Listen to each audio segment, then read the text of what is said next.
Sir 'Duvvada శ్రీనివాస్‌ని' మరి ఏ issue వలనో తెలీదు. కానీ ఈ మధ్య వచ్చిన ఇష్యూ మాత్రం ఒకటే ఉంది. మాధురి, పాని, ఈ 'దువ్వాడ'.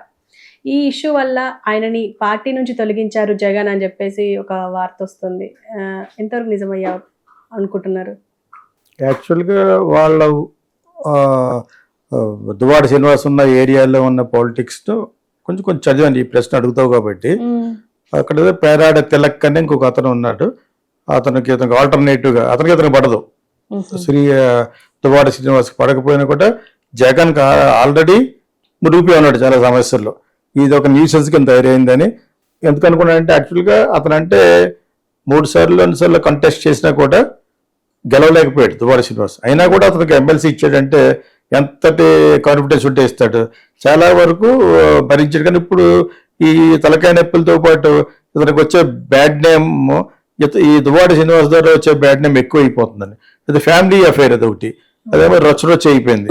ఆ అమ్మాయి సీన్లోకి వచ్చేసి సెకండ్ వైఫ్ సీన్లోకి వచ్చి ఇది ఏంటంటే పార్టీ ఇమేజ్ దెబ్బ కొడుతుంది అనమాట. ఆ దెబ్బ కొడుతుందని ఫీల్ అయ్యి అతను మిల్లుగా పిలిచి తప్పించి ఆ తిలక్ అన్న అతనికి ఇచ్చారని. ఆ తిలక్ కాకుండా ఇతనికి సరిపడేవాడు ఎవడు లేడు. ఇతనంటే ఎవరికి పడదు. సాధారణంగా ప్రతి పార్టీలోనూ చాప కింద ఉంటారు వెరలు, సలగా అందరికి వెరల్స్ ఉంటారు. ఇప్పుడు తెలంగాణ కాంగ్రెస్ ఉంది, రేవంత్ రెడ్డి ఏదో విధంగా రాజేస్తే మనం ఏం అయిపోతుందో చూసే వాళ్ళు ఉంటారు పక్కన. ఇప్పుడు కర్ణాటకలో చూసినట్టు. సో అది కొంచెం పెద్ద లెవెల్ కాబట్టి మనం కొంచెం గట్టిగా మాట్లాడుకుంటాం.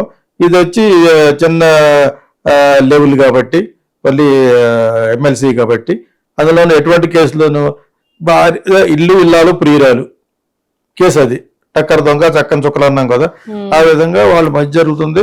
రొచ్చు అయిపోయింది. ఇది అందరిట్లలోనూ జరుగుతున్నదే. ఇంటింట రామాయణం లాగా అందరిలోనూ జరుగుతుంది. కొంతమంది గోప్యంగా ఉంచుకుంటారు, ఎందుకు వచ్చిన పరుగు తీసుకోడు అంటే ఎంత చెప్పినా ఇంతే అని. అవసరం ఫ్యామిలీ బ్రేక్ చేయడం వల్ల పిల్లలకు దెబ్బ వస్తాయి అని ఇంగిత జ్ఞానం కొంతమందికి ఉంటుంది. కొంతమందికి ఆవిడ లాంటి వాళ్ళకి ఉండదు.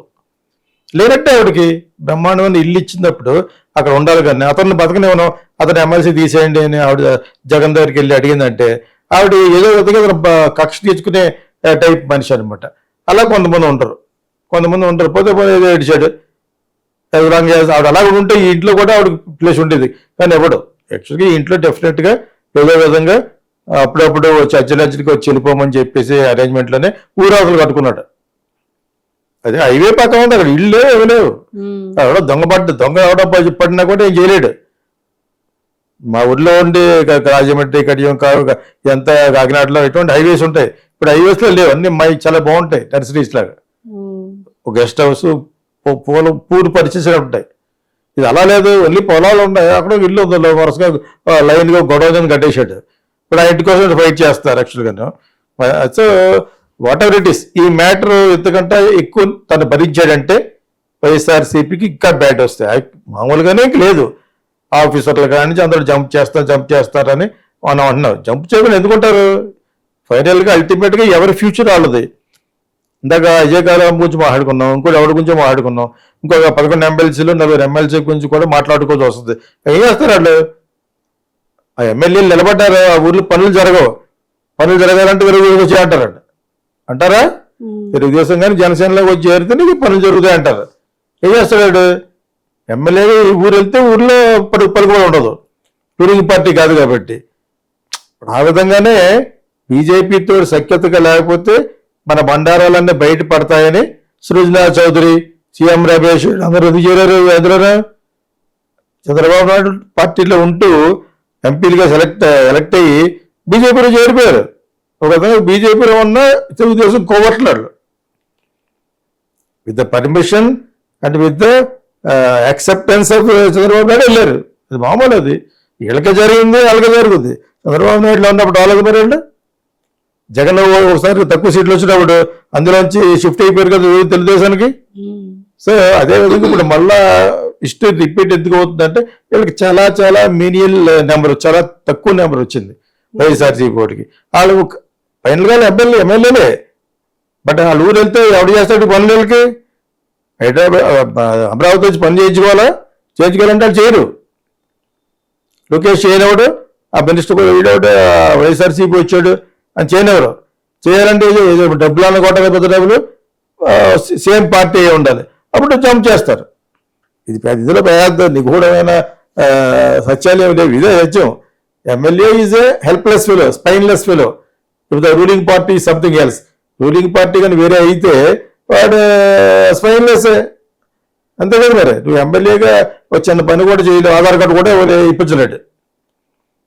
నేను ఊరు చెప్తున్నాను యాక్చువల్గాను. అంచేత ఆ పార్టీలో కలవడం అనేది వీళ్ళు చేశారు, వాళ్ళు ఆ నేషనల్ లెవెల్లోనే చేశారు. సృజనా చౌదరి వాళ్ళు అందరూ కూడా వెళ్ళిపోయారు బీజేపీ. అయినా కూడా వాళ్ళని దగ్గర రానివ్వదు. వాళ్ళు తెలుగుదేశం వాళ్ళని దగ్గర రానివ్వరు. ఎప్పుడు దగ్గర రానిస్తారు? మా పార్టీకి మనుగడ ఉంటే రాణిస్తామని అసుంట దూరం పెట్టి ఫైనల్గా వాళ్ళకి 9 సీట్లు కొట్టారా? లేదా ఆంధ్ర వాళ్ళకి అకౌంట్ ఓపెన్ చేయడం ఏంటి? బీజేపీకి భయపడి తెలుగుదేశం వాళ్ళు అందులోకి షిఫ్ట్ అయిపోయి అయినా కూడా వాళ్ళు ఒక లెవెల్లో పెట్టారు అంతే. ఎప్పుడు దగ్గర రానిచ్చారు? వాళ్ళకి ఇక్కడ అకౌంట్ ఓపెన్ చేశాడు మన ఫిల్మ్ యాక్టర్ పవన్ కళ్యాణ్. అప్పుడు వీళ్ళకి ఒక 9-15 ఇస్తే 7 గెలిచారా? ఇది జరిగింది. BJP will see its own benefit ruling party కాబట్టి. మరి లేకపోతే కవిత ఇంతకాలం ఉంచక్కలేదు. హెల్త్ పోయింది అంటున్నారు కానీ చెప్పి పాపం గైనకాలజికల్ ఏదో ప్రాబ్లమ్స్ అంటున్నారు, ఏమంటారు. లేడీస్ అందరూ ఏదో ప్రాబ్లమ్స్ ఉంటూ ఉంటాయి. అది లేదని కూడా మనం డినై చేయలేము యాక్చువల్గా.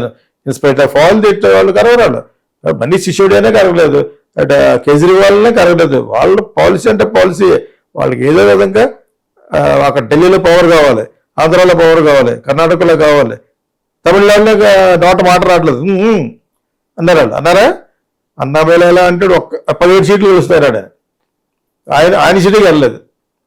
But is a good, is powerful person అతను. మీరు అదంతా రౌడీజం అది తమిళనాడులో డిఎంకే అంటే. సో అది నేను మామూలుగా అన్నాను. అక్కడ కూడా కొంతమంది చదివి ఏడుస్తున్నారట. ఇలా అన్నాను. నేను అక్కడ మాట్లాడుతున్నాను. నేను మాట్లాడిపోతే అక్కడ నకిరన్ గోపాలన్న ఒక ఉన్నాడు తమిళనాడులో, అతను మాట్లాడతాడు. ఇవన్నీ లేనప్పుడు నకిరన్ అని ఒక ఆయన ఉన్నారు, ఆయన చాలా ఇష్టం నాకు. అతను అక్కడే వెళ్ళగలిగాడు వీరప్పందరికి. మిగతా వాళ్ళు రానిచ్చేవాడు కదా. అతను తమిళనే, అతను తమిళనే. మీకు అర్థమైనప్పుడు అతను అంత ఫేమస్. నకిరన్ అనేది ఆయన పుస్తకం పేరు. చౌ రామస్వామి ఒక పుస్తకం ఉండేది అటువంటిది. చౌ రామస్వామి పుస్తకం అంటే తొగ్లక్ అని ఇంగ్లీష్లో కూడా ఉంటుంది. ఇంగ్లీష్ కూడా బాగా రాయగలడు, పిక్ అని. ఇలా చాలా ఉంది. There are so many people this generation should understand. ఈ జనరేషన్లో ఉన్న పొలిటీషియన్స్ కూడా ఇవన్నీ తెలియవు. ఎవరెవరు ఏంటో, తమిళనాడులో ఏముందో, కర్ణాటకలో ఏంటో తెలుసుకోవాలి. మళ్ళీ చెప్తున్నప్పుడు నేను అందులో క్యాజువల్గా చెప్తాను. ఓకే. సో ఇది ఈ సినారియోలో ఎమ్మెల్యేస్ అందరూ కూడా జంప్ చేయడం గల కారణం ఏంటంటే వాళ్ళ పనులు జరగాలి. పనులు జరగవు ఇప్పటి నుంచో కదా, ఎప్పటి నుంచో. రన్నింగ్ పార్టీల్లో ఉన్న వాళ్ళకి పని జరగాలంటే ఏదో డబ్బులు కొట్టాలి, పేద డబ్బులు చేస్తారు. అప్పుడు ఇంటికి ఇచ్చేస్తా చేయడే. ఆడు ఈ పార్టీ కూడా రాయండాలి. వాడు అలా చేసినా కూడా లోకల్ అడుగుతాడు, వాడు ఎందుకు చేసి అడుగుతాడు. అది తీసుకున్నా సరే అంట, సగం నాకు ఇచ్చి అంటాడు. ఇది జరుగుతుంది మా భారతం ఏంటంటే ఇది. అంటే అందరు వెళ్ళిపోతున్న క్రమంలో ఇప్పుడు దువ్వాడని తీసేయడానికి కూడా ఆలోచిస్తారు. దువ్వాడకు ఒకటి, అతను పవన్ కళ్యాణ్ తిడతాడని, చంద్రబాబు నాయుడు తిడతాడని పెట్టుకున్నాడు. ఎలక్షన్లో గెలలేదు అతను. 2 సార్లు 3 సార్లు ఓడిపోయాడు. అంటే సొంతంగా ఇష్టతతోటి ఇష్టపడి ఇచ్చిన సీటు. తీసేయడం వల్ల పార్టీకి నష్టం లేదు, తీయకపోవడం వల్ల నష్టం ఉంది. ఈ ఏదో కంపు అంతా పెడతాడు లేదా, ఇల్లు ఇల్లాలు ప్రియురాలు కంపు అంతా పెట్టట్లేదు మరి గోల కింద. అది డెఫినెట్ గా తీస్తాడు. ప్లస్ వాళ్ళ ఆవిడ గోల పెట్టేస్తుంది మా ఓన్ తీసేయండి అని. బికాజ్ ఇది ఇన్ఛార్జ్. తను ఏంటంటే ఇన్ఛార్జ్ కాబట్టి ఆ ఇంటిని వైఎస్ఆర్సీపీ క్యాంప్ ఆఫీస్ కింద పెట్టుకుందామని అనుకున్నాడు. అలా ఉంటే వీడు దగ్గర రాదని. ఇంకా అది కదా, ఇట్స్ టూ లేట్. తీసేసిన కూడా పెట్టుకోవచ్చు. కాకపోతే తెలంగాణ కూడా రాడు అక్కడికి. వీళ్ళిద్దరు మళ్ళీ పర్సనల్ విషయాలు ఉన్నాయి. That is what I read. మీరు ఆ ప్రశ్న వేస్తా అన్నప్పుడు నేను చదివింది ఏంటంటే న్యూస్ లో అదే, ప్రింట్ మీడియాలో చదివింది అదే యాక్చువల్గాను. బట్ అతను తీసేయడం వెనకాల ఉన్న అంతరార్థం అతనికి అర్థమై ఉంటుంది. ఎందుకంటే పార్టీని ఇంతకంటే ఇప్పుడు డ్యామేజ్ చేసుకోలేడు కదా. ఇప్పుడు ఇతను సెంట్రల్ ఇష్యూ అయిపోయింది.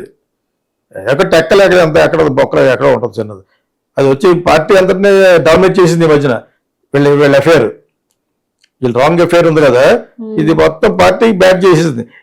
ఎంత బ్యాట్ చేసినా ఇంకా 6.5 సంవత్సరాలు ఉంది. ఈ 4 సంవత్సరాలు ఎవరెవరైనా పీకినా కూడా రీకన్స్ట్రక్ట్ అవ్వదు.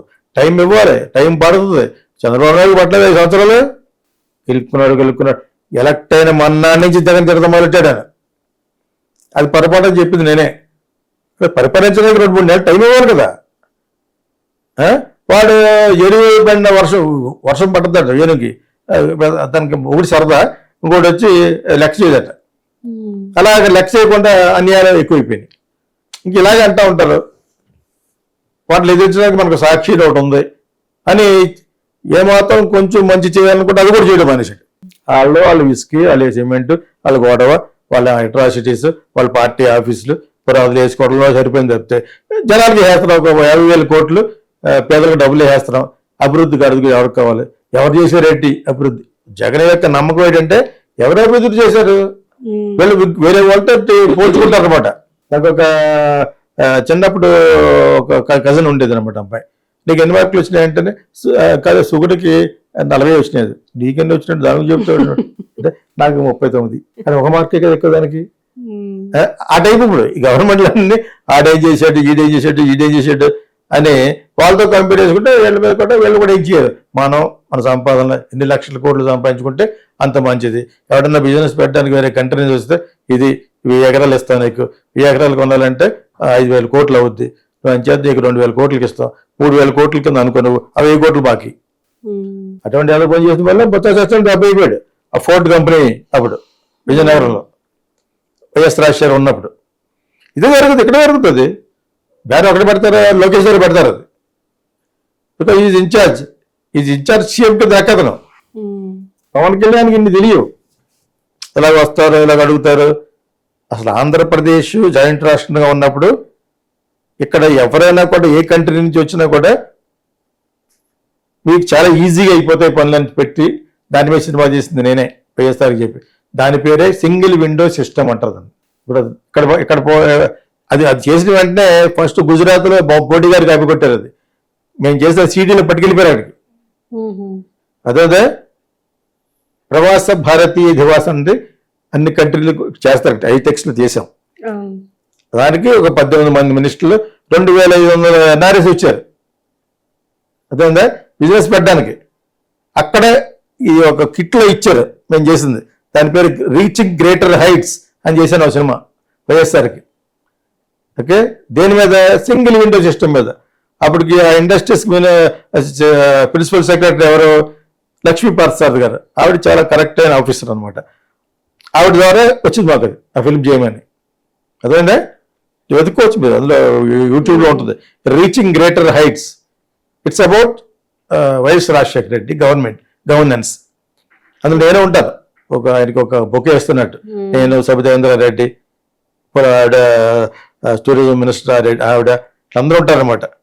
సబితేంద్ర రెడ్డి గారు ఉన్నారన్నమాట. ఇప్పుడు నేను ఎందుకు ఆవిడ అంత లాయల్ అన్నున్నారు కదా. చాలా లేదు, మీరు మినిస్టర్ కదా, దానికి సంబంధించి రమ్మన్నాం. హోమ్ మినిస్టర్ అన్నమాట. అప్పటికి రమ్మంటే వచ్చారనమాట. Is very polite, well behaved అనమాట. సో నేను ఇవన్నీ ఎందుకు చెప్తానంటే మీకు ఇక్కడ పెట్టే బిజినెస్ పెట్టడానికి వచ్చిన వాళ్ళందరి దగ్గర కిక్ బ్యాక్స్ ఉంటాయి. కిక్ బ్యాక్స్ అంటే వాళ్ళకి అర్థం అవుద్ది చూసేవాళ్ళకి.